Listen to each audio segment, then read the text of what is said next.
صدر پاکستان آصف علی زرداری کی سالگرہ پر صدر پی پی پی امریکہ محمد خالد عوان کا خصوصی خطاب۔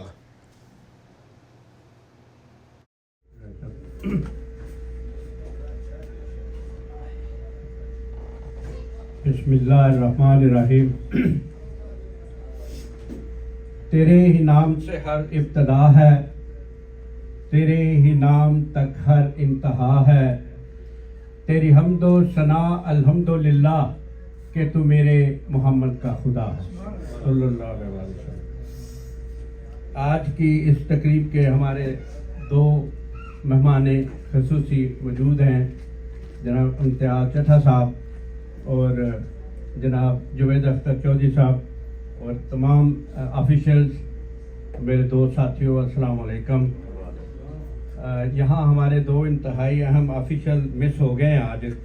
ان سے گزارش ہے کہ یہ پروٹوکول کا تقاضا ہوتا ہے کہ جب مہمان گفتگو کر لیں تو پھر عموماً اس کو وائلیٹ نہیں کیا جاتا، اس لیے امید ہے کہ آپ انڈرسٹینڈ کریں گے کہ آپ تھوڑا پہلے آ جاتے، دیکھ لیتے تو آپ کو کبھی مس نہ کیا جاتا۔ آواز آ رہی ہے پیچھے؟ مجھے نہیں آ رہی۔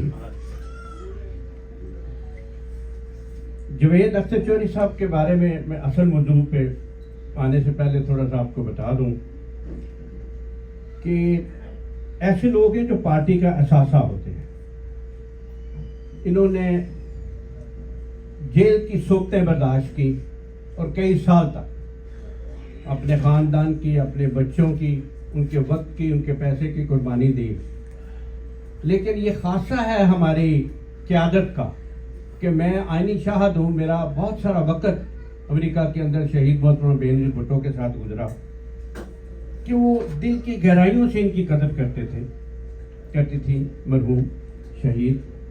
اور ابھی کچھ عرصہ پہلے ایک صدمہ انہیں ہوا، قضاء الہی سے ان کی والدہ وفات پا گئی، تو خود آصف علی زرداری صاحب ان کے گھر گئے تعزیت کے لیے۔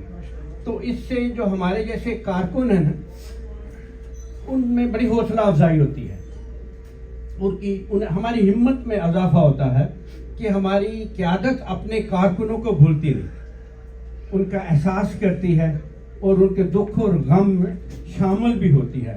اور یہ ایک تاریخ بھی ہے کہ آپ گواہ ہیں اس بات کے کہ یہ ہماری ہی قیادت ہے جس نے ایک کارکن کو وزیر اعظم پاکستان بنا دیا۔ تو یہ چیزیں ہیں جس کی وجہ سے شب و روز ہم محنت کرتے ہیں اور کوشش کرتے ہیں اور کام بھی کرتے ہیں۔ آج جیسا کہ سب کے علم میں ہے کہ آج تو ہم اپنے قائد اور صدر اسلامی جمہوریہ پاکستان جناب آصف علی زرداری صاحب کا یوم ولادت، اور اسے ایک عجیب اس لیے کیا گیا کہ آصف علی زرداری صاحب نے دوسری دفعہ منتخب ہو کر ایک تاریخ رقم کی ہے پاکستان کے اندر، تو اسے یوم صدارت پریزیڈنٹ ڈے کے طور پر ہم نے فیصلہ کیا کہ ہر سال اسے منایا کریں۔ لیکن میں ان کے بارے میں اکثر سوچتا رہتا تھا کہ مجھے کوئی موقع ملے قیادت کی موجودگی میں کچھ باتیں کر سکوں، لیکن چلو میرے لیے آپ بھی سب لیڈر ہیں۔ میں نے کچھ ریسرچ کی، اسٹڈی کی زرداری فیملی کے اوپر، اور مجھے اتنی شرمندگی ہوئی اپنے آپ سے کہ اس ملک کے اندر کس طرح ذہن سازی کی جاتی ہے۔ ہمیں کیا بتایا گیا، کئی ڈکیٹ سے ہمارے ذہنوں کے اندر کیا ڈالا گیا، ہمارے مخالفین کے ذہنوں کے اندر کیا ڈالا گیا، جو حقائق سے برعکس، یعنی اس شخص کو اذیت دی گئی، اس کو ایسے الزام سے نوازا گیا، ایسے الزام دیے گئے جو حد تک امیز تو بہت معمولی بات ہے، لیکن یہ سزا تھی آصف علی زرداری کی شہید محترمہ بے نظیر بھٹو کے ساتھ شادی کرنے۔ لیکن اس مرد عہد نے اس کو بڑی قوت اور برداشت سے اس کو برداشت کیا۔ یار 11 سال عمر قید ہوتی ہے، پھر اس کے بعد جو بھی آگے اذیتیں مصیبتیں ساری برداشت کیا جو میں نے پڑھا، اور آپ اس کو تحقیق کیجئے گا کہ 1885 میں جو ان کے پردادا تھے سجاول زرداری، انہوں نے سندھ کی دھرتی کے اندر سب سے جو مدرسۃ العام سب سے بیسٹ مدرسہ تھا نا، مدرسۃ الاسلام، اس کو اپنی 8 ایکڑ زمین کے اوپر خود تعمیر کروایا. اور یہ وہ مدرسہ ہے جس کے اندر خود قائد اعظم محمد علی جناح اور جس کے اندر اس وقت کے وزیر اعلیٰ ہارون عبداللہ ہارون، پھر سر شاہ نواز بھٹو اور بہت ساری دوسری شخصیات جنہوں نے وہاں سے تعلیم حاصل کی. اور ہمیں کیا بتایا جاتا تھا؟ ذرا غور فرمائیں، ہمیں کیا کہا جاتا تھا، ہمیں کیا بتایا گیا، ہماری ذہن سازی کیا کی گئی. اور اس خاندان کو دیکھ، تھوڑا سا آگے چلے تو یہ جو سجاول زرداری تھے یہ 2000 ایکڑ زمین کے مالک تھے. اور ان کا جو گھوڑوں، نایاب گھوڑوں کا جو استبل تھا پورے ہندوستان میں وہ بہت مشہور تھا. اور ہمیں کیا کہا تھا، ہمیں کیا کہا کیا کہ زرداری کیا ہے اور تاریخ اور حقائق کیا ہے، فیکٹ کیا ہے. تو پھر تھوڑا سا اگر آگے چلیں تو 1969 میں حاکم علی زرداری صاحب کو اس زرداری خاندان کی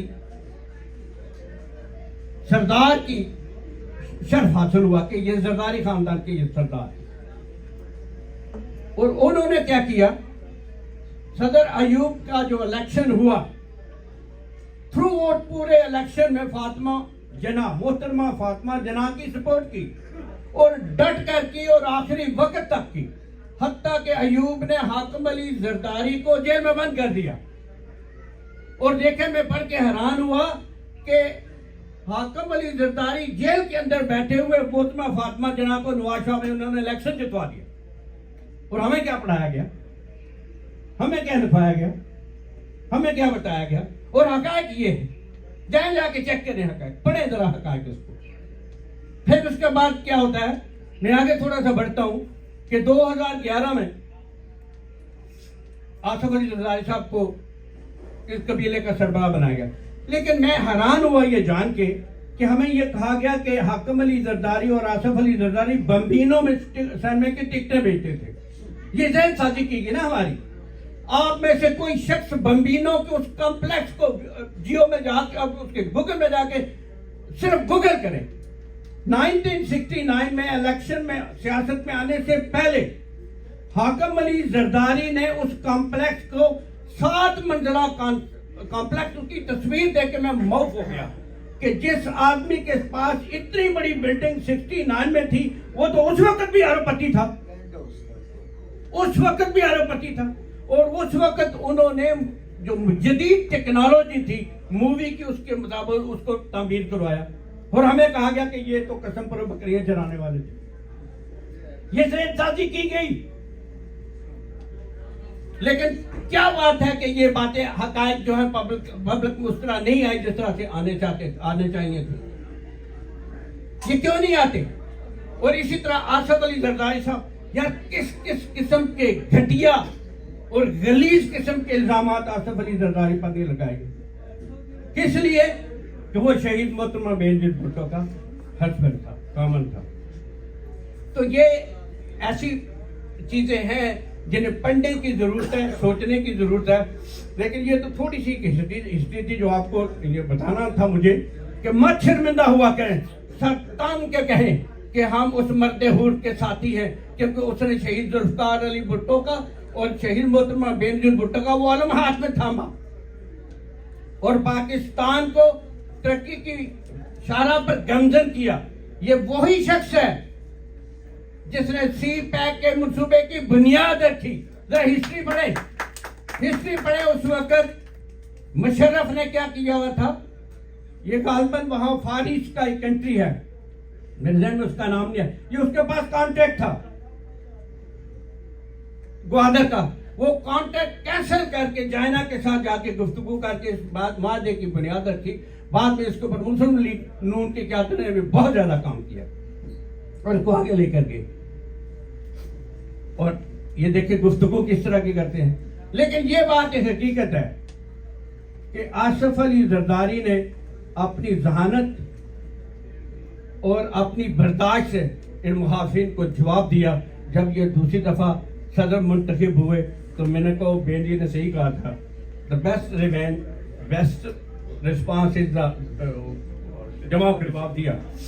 آج کل حالات بہت خطرناک ہے, اس میں کوئی شک نہیں پاکستان کے اندر, اور ہمیں ان کو یقیناً اس وقت کوئی بھی ایک سیاسی جماعت پاکستان کو ان مشکلات سے نہیں نکال سکتی. یا آپ ذہن نشین کر لیں, کوئی بھی ایک جماعت آپ جسے مرضی لیں, ایک ہی راستہ ہے, اور وہ راستہ یہ ہے کہ یہ سب مل کر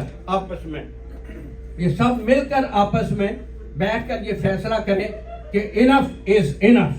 اگر اس ملک کو بچائیں گے تو سیاست بھی کریں گے, اور اگر اس ملک کو بچانا ہے تو اپنی جو انا ہے, جو اپنے جو گول ہیں, انہیں پس پشت رکھنا ہوگا, ایک سائڈ پہ ڈالنا ہوگا, اور مل کر بیٹھ کر اس مسئلے کی طرف فوکس کرنا ہوگا. اس وقت چیئرمین بلال بھٹو زرداری نے تحریک انصاف کو یہ اپیل بھی کی ہے, درخواست بھی کی ہے کہ this is the time, let's get together. آؤ, اگر تمہیں یہ ہوتا ہے نا, ہم تو ساری زندگی کہتے ہیں نا کہ الیکشن ریگ ہوتا ہے, ان کے گھر آگ لگی ہے تو اب ان کو بھی تکلیف ہو رہی ہے, تو دس از دا ٹائم. آؤ بیٹھ کر اس کے اوپر الیکشن کی ہی اصلاحات کر لو.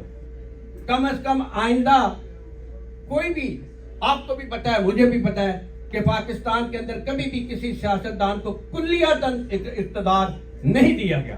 صرف سیاستدان جو ہوتا ہے وہ شریک اقتدار ہوتا ہے, اقتدار اس کے پاس نہیں ہوتا. یہ لکھی ہوئی ایک بات ہے, کلیئر چیز بات ہے. تو کیسے آگے بڑھیں گے؟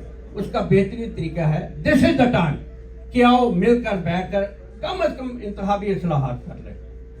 اب جو یہ فارم 45 کی ریٹ لگائے بیٹھے ہوئے, ان سے ذرا پوچھیں 2018 میں کیا ہوا تھا, آپ کیسے آئے تھے؟ ابھی یہ ہوتا رہے گا. آج ٹیبل کی اس طرف آپ ہیں اور ہم ادھر ہیں, کل یہ ٹیبل ٹرن ہوگا, ہم اس طرف ہوں گے, آپ اس طرف ہوں گے, تو یہی رونا روتے رہیں گے. Stop this. اور قوم کو ڈیوائیڈ مت کرو.